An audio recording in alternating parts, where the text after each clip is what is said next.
जो नेता ये भाषण दे रहे हैं वो अपने बच्चों को तो अमेरिका में पढ़ा रहे हैं और आपके बच्चों से यहाँ जुलूस में झंडा ढोवा रहे हैं।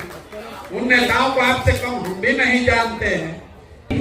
मैं भी कहता हूँ और आप समूह को करनी चाहिए, क्योंकि आप एक शिक्षित व्यक्ति हैं, बिहार को बदलने की बात कर रहे हैं, इसका विरोध कहीं से नहीं है। हमने आपको जो फॉलो किया पिछले कुछ दिनों से, कठरिया भगवानपुर में आपके स्टेज पर मैं भी था, वहाँ आपने मंदिर की बात की, बच्चों की पढ़ाई की बात की। तो हमारा सवाल ये है कि दिल्ली में अन्ना जी के अनशन से केजरीवाल जी निकले, लोगों ने भरोसा किया, अपने बच्चों के लिए भी उन्होंने आशा लगाया होगा, तो क्या हो गया? आज दिल्ली की क्या स्थिति है? मुझे नहीं लगता है कि दिल्ली के लोगों की स्थिति बहुत पहले से बेहतर हो गई है। बहुत पुरानी सरकार को उखाड़ के केजरीवाल साहब ने फेंका। बिहार में आप कह रहे हैं हम लोग भरोसा करने के लिए तैयार हैं, हम आपके साथ रहेंगे, लेकिन इसकी क्या गारंटी है कि हमारे बच्चे आपके आने से बेहतर शिक्षा ले पाएंगे, बेहतर रोजगार मिल पाएगा? सर प्लीज एक मिनट, बस एक मिनट सर। दूसरी बात, हमें रोजगार चाहिए, हमारे बच्चों को शिक्षा चाहिए, हर चीज चाहिए। इसकी क्या गारंटी है कि आप के आने से हमारे बच्चों की स्थिति सुधर जाएगी? आप पर भरोसा क्यों करें? वही बात यही भी कह रहे हैं, इतनी देर से हम आपको यही कह रहे हैं कि भैया मेरे पर तो बिल्कुल भरोसा मत करो, मेरे पर भरोसा मत करो। 100 बार कहे, आपने कहा कि आपने हमारी सभा सुनी है पहले, तो वहां पर भी मैंने ये नहीं कहा होगा कि हम पर भरोसा करके हमको वोट दे दो, हम आएंगे तो सब ठीक कर देंगे।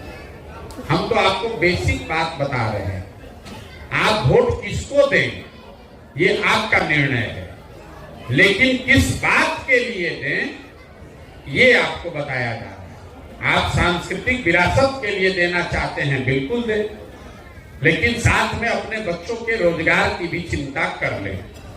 मंदिर आप जाते हैं तो आपसे कम मंदिर हम भी नहीं जाते हैं, लेकिन आप मंदिर जाते हैं इसलिए हम अपने बच्चों की पढ़ाई की चिंता न करें, ये भी आपको अधिकार नहीं है। जैसे हमें अधिकार नहीं है कि आप अपनी सांस्कृतिक विरासत और शिक्षा दोनों को क्यों सोच रहे हैं। आप यही कह रहे हैं भाई आप पढ़ाई के बाद क्या कर रहे हैं, हम तो मंदिर पे देना चाहते हैं। सुन तो लो भाई, आपका सवाल हिंदी में उतना समझ में आ गया। आपका ये निर्णय है कि आप सांस्कृतिक विरासत पर वोट देना चाहते हैं, मान लीजिए, मैं ये नहीं कह रहा आपका निर्णय, मान लीजिए हमारा निर्णय है, तो ये मेरा विचार है, लोकतंत्र है, आपकी स्वतंत्रता है।